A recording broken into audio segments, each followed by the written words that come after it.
মই সুমিয়ে আপোনালোক সকলোকে স্বাগতম জনাইছো সুমিছ ৰেচিপিজ এণ্ড ব্লগৰ অন্য এটি ভিডিঅ'লৈ আশা কৰিছো ভিডিঅ'টো চাই আপোনালোকে ভাল পাব আৰু সম্পূৰ্ণকৈ চাব বুলি আৰু আজি মই আপোনালোকৰ কাৰণে লৈ আহিছো অসমীয়া মানুহৰ প্ৰিয় খাদ্য টেঙা আঞ্জা লৈ আহিছো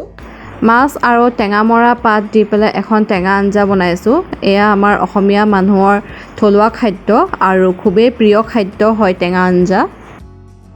আশা কৰিছো আজি এই ভিডিঅ'টো চাই আপোনালোকে ভাল পাব আৰু যদি ভাল পায় তেনেহলে লাইক কৰিব শেয়াৰ কৰিব কমেন্ট কৰিব আৰু মোৰ এই চেনেল সাবস্ক্ৰাইব কৰি দিব যাতে মোৰ নতুনকৈ অহা প্ৰত্যেকটো ভিডিঅ' আপোনালোকে নটিফিকেশন পাই থাকে আৰু এতিয়া দেৰি নকৰি বলক আমাৰ ভিডিঅ'টো আৰম্ভ কৰোঁগে মাছৰ টেঙা আঞ্জা বনাবৰ কাৰণে মই লৈছো এয়া টেঙা মৰা পাত অলপমান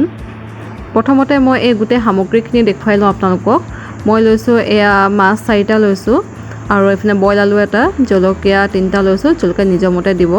আৰু লৈছো কঁঠাল গুটি হালধি গুড়ি নিমখ অকমান পাঁচফোৰণ লৈছো আৰু লৈছো টেঙা মৰা পাত আৰু মাছখিনি ফ্ৰাই কৰিবৰ কাৰণে আৰু জোল বনাবৰ কাৰণে মিঠাতেল প্ৰথমতে আলু এটাই আৰু কঁঠাল গুটি গিটাই এনেকে কুকাৰ এটাত দি পিনে মই বইল কৰি ললো আৰু আনফালে টেঙা মৰা পাতখিনি এনেকে মিহিমিহি কাটি লৈছো আৰু কঁঠাল গুটি গিটা অকমান পিটিকি ললো তেতিয়া টেষ্টটো বৰ ভাল লাগে আৰু আলু গিটাও এনেকে কাটি লৈছো আৰু এয়া মাছ ফ্ৰাই কৰা হৈ গৈছে আৰু একেবাৰে টানকে ফ্ৰাই কৰিব নালাগে জুলত দিয়া মাছ হাফ ফ্ৰাই কৰিলেও হ'ব আৰু এয়া জুলৰ কাৰণে মই কেৰাহী এখনত তেল অলপমান গৰম কৰিছো তেলখিনি গৰম হৈ গৈছে আৰু তাত দিছো মই অকনমান পাঁচফোৰণ আৰু 2টা শুকান জলকীয়া দি দিছো পাঁচফোৰণ আৰু শুকান জলকীয়াখিনি অকমান ৰঙচুৱা হৈ যোৱাৰ পিছত ইয়াত দিছো মই বইল আলু আৰু কঁঠাল গুটি বইলখিনি দি দিছো আলুখিনি অকমান এনেকে হেতাৰে ভাঙি দিছো তেতিয়া জুলখিনি অকমান ডাঠ হ'ব আৰু খাবলৈ ভাল লাগিব এতিয়া দিছো সোৱাদ অনুসৰি নিমখ অলপমান আৰু দিছো হালধি গুড়ি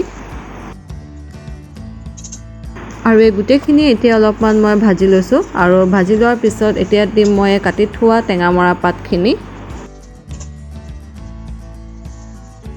পাতখিনি দি পুনৰ এবাৰ হেতাৰখনে ভালকে লৰাই ললো আৰু লাহে লাহে টেঙা মৰা পাতখিনি জামুৰিবলৈ ষ্টাৰ্ট কৰিছে আৰু ইয়াত এতিয়া মই দি দিছো 2টা কাটি থোৱা কেঁচা জলকীয়া